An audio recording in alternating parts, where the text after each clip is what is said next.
नमस्कार दोस्तों, हमारे YouTube channel we are science classes में आपका स्वागत है। देखिए, पीवाईक्यू की सीरीज चल रही थी, तो अगली सीरीज लेसन नंबर 4 कार्बन और उसके यौगिक। हमारे पास क्वेश्चन है, साबुन की मिसाइल संरचना को चित्रित कीजिए। ये क्वेश्चन राजस्थान बोर्ड 23 में पूछा गया था। तो देखिए, साबुन की मिसाइल की संरचना के चित्र की बात करें तो देखिए, ये तेल की बूंद है या गंदगी भी कह सकते हैं।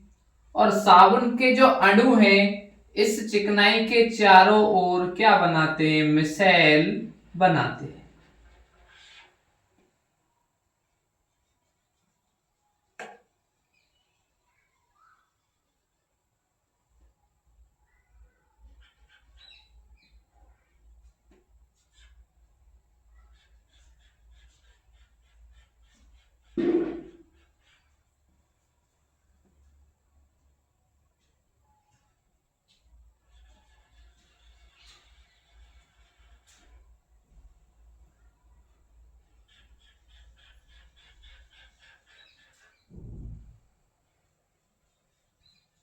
देखिए, इस तरीके से साबुन के अणु चिकनाई के चारों ओर अपनी मिसाइल संरचना को विस्तृत कर लेते हैं। देखिए यहां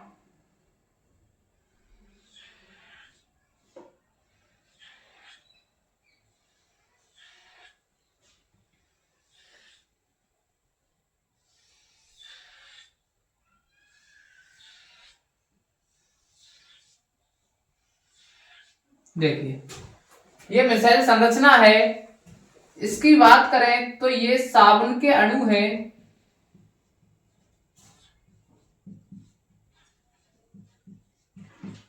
और दोस्तों, इसकी बात करें तो ये तेल की बूंद या इसे चिकनाई या गंदगी कह सकते हैं। अब देखिए, इस भाग की बात करें तो इस भाग को कहते हैं जल विरोधी भाग, जिसे हम हाइड्रोकार्बन भी कहते हैं। और इसके जो आगे के भाग की बात करें अंदर की, तो इसे कहते हैं जल स्नेही भाग,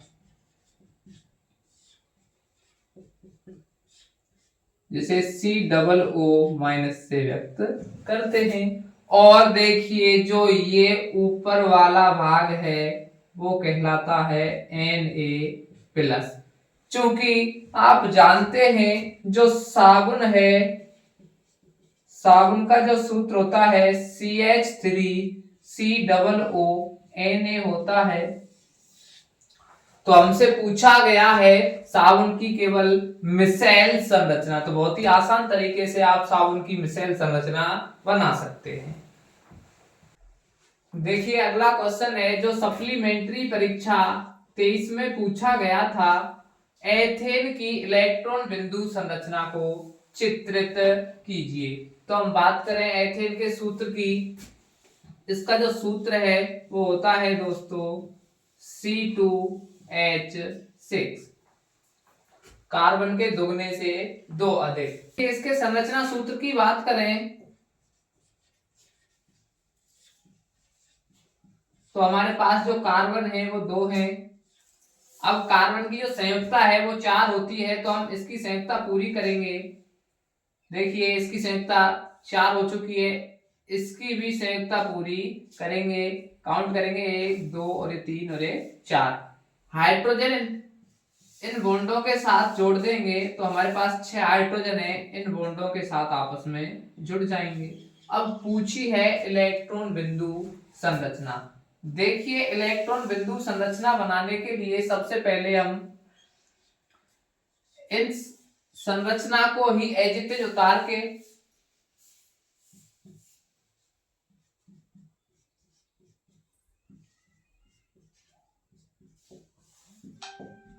और इन बॉन्डों को आपस में यहां से मिटा देंगे और मिटाने पर जो बचता है उन्हें इलेक्ट्रॉन के रूप में व्यक्त करेंगे।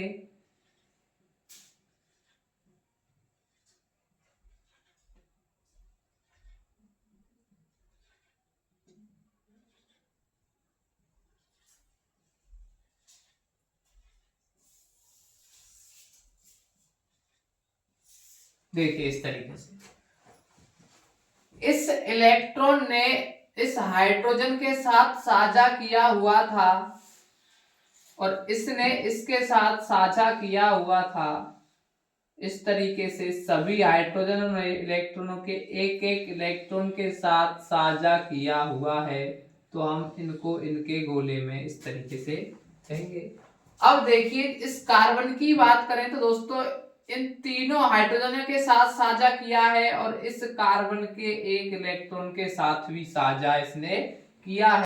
तो देखिए इस कार्बन ने इन तीनों हाइड्रोजनों के साथ साझा किया है और एक कार्बन के साथ एक इलेक्ट्रॉन के साथ साझा किया है। तो इस इलेक्ट्रॉन को और इन जो हाइड्रोजन है इनके इलेक्ट्रॉनों को इस कार्बन के ही गोले में लें। देखिए इस हाइड्रोजन इस कार्बन की बात करें तो ये तीनों हाइड्रोजन इसके साथ साझा कर रहे हैं और एक इलेक्ट्रॉन इसके साथ साझा कर रहा है, तो इसके एक इलेक्ट्रॉन को और इनके तीनों इलेक्ट्रॉनों को ये अपने गोले में लेगा। तो हम इस तरीके से एथेन की इलेक्ट्रॉन बिंदु संरचना बना सकते हैं। एक बार राजस्थान बोर्ड ने 12 में क्वेश्चन पूछा था सीएनजी का प्रमुख घटक और उसकी इलेक्ट्रॉन बिंदु संरचना। तो देखिए जो सीएनजी का प्रमुख घटक है वो होता है मेथेन और मेथेन का सूत्र होता है दोस्तों CH4। अब देखिए मेथेन की इलेक्ट्रॉन बिंदु संरचना पूछी गई थी, तो हमारे पास एक कार्बन है, इसकी संयुक्ता पूरी करेंगे। इस तरीके से इसका संरचना सूत्र बनेगा। इसी प्रकार इन बॉन्डों को आपस में इस तरीके से मिटाएंगे और जो बचता है वो इलेक्ट्रॉन कहलाते हैं।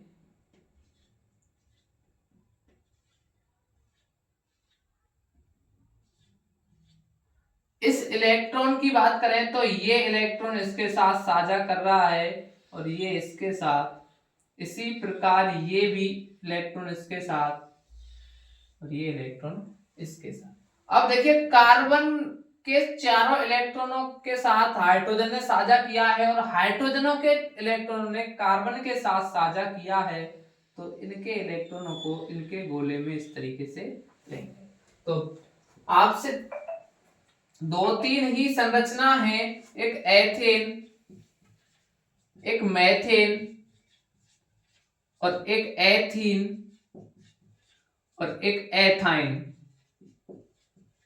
इन चारों संरचनाओं में से राजस्थान बोर्ड एग्जामिनर हर साल कोई ना कोई इलेक्ट्रॉन बिंदु संरचना इन्हीं में से देता है। इसका बड़ा फेवरेट क्वेश्चन बनता है इन संरचनाओं पर।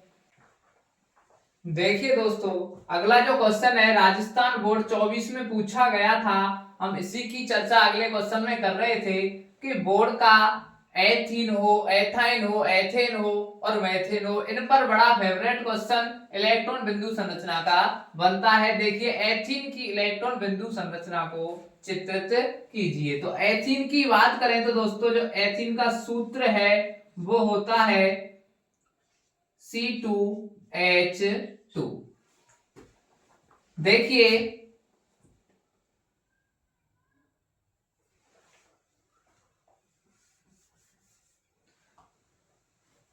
देखिए एथीन का जो सूत्र है वो दोस्तों सूत्र होता है C2H4। अब देखिए हम बात करें इसके संरचना सूत्र की, तो हमारे पास 2 कार्बन हैं और पहचान होती है ये एल्कीन श्रेणी से आता है, तो एल्कीन श्रेणी में कार्बन कार्बन के मध्य डबल बॉन्ड पाया जाता है। अब कार्बन की संयुक्ता पूरी करेंगे तो देखिए 2 बॉन्ड यहां है और 2 यहां है, 4 हो चुके हैं। इसी प्रकार इसकी भी संयुक्ता 4 हम करेंगे तो इनके साथ H जुड़े हैं, तो देखिए चारों H इस प्रकार से जुड़ जाएंगे। अब पूछी है इलेक्ट्रॉन बिंदु संरचना, तो देखिए 2 इलेक्ट्रॉन ने यहां साझा किया है, तो दोनों इलेक्ट्रॉनों को हम यहां व्यक्त करेंगे, और एक इलेक्ट्रॉन ने यहां साझा किया है और एक ने यहां। इस तरीके से ऐसे ही अगले कार्बन की बात करें तो दोस्तों अगले कार्बन के जो इलेक्ट्रॉन है इस तरीके से साझा किया हुए हैं। यहाँ हाइड्रोजन है, हाइड्रोजन का एक इलेक्ट्रॉन है, यहाँ भी हाइड्रोजन उपस्थित है, इसका भी एक इलेक्ट्रॉन इसके साथ साझा कर रहा है। इस तरीके से ही यहाँ और इस तरीके से यहाँ इलेक्ट्रॉनों को व्यक्त करेंगे। देखिए इसने यहाँ साझा इस तरीके से किया है, तो ये इसके गोले में आएगा, और इसने इसके साथ साझा किया है, और इस हाइड्रोजन ने इसके साथ साझा किया है, और इस हाइड्रोजन ने इस इलेक्ट्रॉन के साथ साझा किया है। अब इस कार्बन की बात करें तो इन दोनों हाइड्रोजनों के साथ साझा किया है और इसके 2 इलेक्ट्रॉनों के साथ साझा किया हुआ है, तो इन्हें इनके गोले में इस तरीके से लेंगे। अब इस कार्बन की बात करें तो इस कार्बन ने इन दोनों हाइड्रोजनों के साथ और इसके 2 इलेक्ट्रॉनों के साथ साझा किया है, तो ये एथीन की इलेक्ट्रॉन बिंदु संरचना आप बना सकते हैं। देखिए दोस्तों जो अगला क्वेश्चन है राजस्थान बोर्ड 24 में पूछा गया था, जल की उपस्थिति में मैले कपड़े पर साबुन लगाने पर कपड़ा साफ क्यों हो जाता है, कारण लिखिए। हमने पहले ही क्वेश्चन में मिसेल संरचना के बारे में चर्चा की थी। देखिए जो साबुन का सूत्र होता है वो होता है दोस्तों CH3COONA, और बात की थी जो हाइड्रोकार्बन भाग है वो जल विरोधी भाग है, और बात की थी दोस्तों COO- वाले भाग की, ये जल स्नेही भाग है। अब इसकी सफाई की क्रिया इन 2 भागों में ही संपन्न होती है। देखिए जल स्नेही भाग जल को आकर्षित करता है, और हाइड्रोकार्बन भाग जो है वो गंदगी को आकर्षित करता है, और जो संपूर्ण गंदगी है दोस्तों वो जल में खिंच जाती है। इस प्रकार क्या होता है कि कपड़ा साफ होता है साबुन से। ठीक है, तो हम क्रिया विधि को आसान तरीके से लिख सकते हैं उस मिसेल संरचना के आधार पर। देखिए हमारे पास अगला जो क्वेश्चन है वो सप्लीमेंट्री परीक्षा 24 में पूछा गया था। सामान्य सूत्र CnH2n में n बराबर 2 रखने पर प्राप्त यौगिक का नाम व सूत्र लिखिए। तो हमारे पास जो सूत्र है दोस्तों वो है CnH2n। क्वेश्चन कह रहा है n बराबर, इस सूत्र में क्या रखना है, 2 रखना है। तो देखिए n की जगह पे हम यहाँ 2 रखेंगे, तो C2H2 यहाँ पहले से ऑलरेडी है, n गुणा में है, तो गुणा में n की जगह पे 2 रखेंगे। तो देखिए दोस्तों यहाँ C2 2 का गुणा इसके साथ करेंगे तो H4, तो ये इसका सूत्र हो जाएगा। अब पूछ रहा है इसका नाम, तो देखिए 2 कार्बन की बात करें तो 2 से कहते हैं एथ। अब देखिए ये जो सूत्र है वो एल्कीन श्रेणी का सूत्र है, और एल्कीन में अनुलग्न क्या लगता है, ईन लगता है, तो हम अनुलग्न पीछे क्या जोड़ेंगे, ईन जोड़ेंगे, तो नाम हो जाएगा दोस्तों, देखिए बड़ी की मात्रा है तो नाम होगा एथीन। देखिए दोस्तों जो अगला क्वेश्चन है वो राजस्थान बोर्ड 25 में पूछा गया था। मिसेल संरचना देते हुए साबुन और अपमार्जक की सफाई की क्रिया का विश्लेषण कीजिए। तो देखिए जो पहला क्वेश्चन देखा था हमने उसमें मिसेल संरचना का चित्र पूछा गया था, तो वही चित्र इसमें बनेगा। और अगला जो क्वेश्चन आया था साबुन की सफाई की क्रिया का, तो वो वाला क्वेश्चन यहां से पूछा गया है, इसमें विश्लेषण भी करना है, तो हम उसी क्वेश्चन के आधार पर इसका आंसर लिख सकते हैं। देखिए दोस्तों, जो अगला क्वेश्चन है राजस्थान बोर्ड 25 में ही पूछा गया था। निहित समीकरण देकर एथेनोइक अम्ल की निम्न अभिक्रियाओं का विश्लेषण कीजिए। पहली है एस्टरीकरण, दूसरी है क्षारक के साथ अभिक्रिया। तो देखिए हमारी जो पहली अभिक्रिया है वो है एस्टरीकरण, और एथेनोइक अम्ल की बात कर रहा है तो एथेनोइक अम्ल का सूत्र होता है CH3COOH। और एस्टरीकरण अभिक्रिया के लिए हमें क्या लेना है, एल्कोहल लेना है C2H5OH, और इन दोनों की अभिक्रिया सांद्र H2SO4 अम्ल की उपस्थिति में करवानी है। तो देखिए ये अम्ल है और ये क्षार है। आपने लेसन नंबर 2 में पढ़ा है अम्ल और क्षार परस्पर क्रिया करके दोस्तों लवण तथा जल बनाते हैं। तो हम लवण के बारे में बाद में चर्चा करें, पहले जल का सूत्र लिखें H2O। अब देखिए यहां से H और O और दो H निकले हैं, एक H यहां से निकाल दें। अब देखिए हमारे पास बचा क्या है, CH3 और यहां बचा है C और दो O बचे हैं। इस तरीके से हम एक O को यहां लिखेंगे और अगला O और बचा है। अब देखिए इसके साथ ये भी बचा है अभी, तो इसे हम इस तरीके से इसके साथ जोड़ देंगे। ये जो सूत्र दिख रहा है दोस्तों ये एस्टर कहलाता है। तो इस अभिक्रिया को ही क्या कहते हैं, एस्टरीकरण अभिक्रिया कहते हैं। अगला जो क्वेश्चन है वो कह रहा है क्षारक के साथ क्रिया। तो हम एथेनोइक अम्ल की बात कर रहे हैं, तो एथेनोइक अम्ल की किसी क्षारक, जैसे हमारे पास इसका सूत्र हो गया CH3COOH। क्षारक NaOH ले लो या KOH, कोई भी एक क्षारक ले लो। तो ये अम्ल है और ये क्षार है, दोनों ही क्रिया करके क्या बनाएंगे, लवण और जल। तो पहले हम जल को लिख लें। अब देखिए यहां से जल निकल गया, बचा क्या है CH3 COO और Na बचा है, तो ये बनेगा हमारा लवण। अगर वीडियो पसंद आई है तो वीडियो को लाइक करें और चैनल को सब्सक्राइब करें। ऐसी ही वीडियो देखने के लिए हमारे चैनल पर बने रहें। धन्यवाद दोस्तों।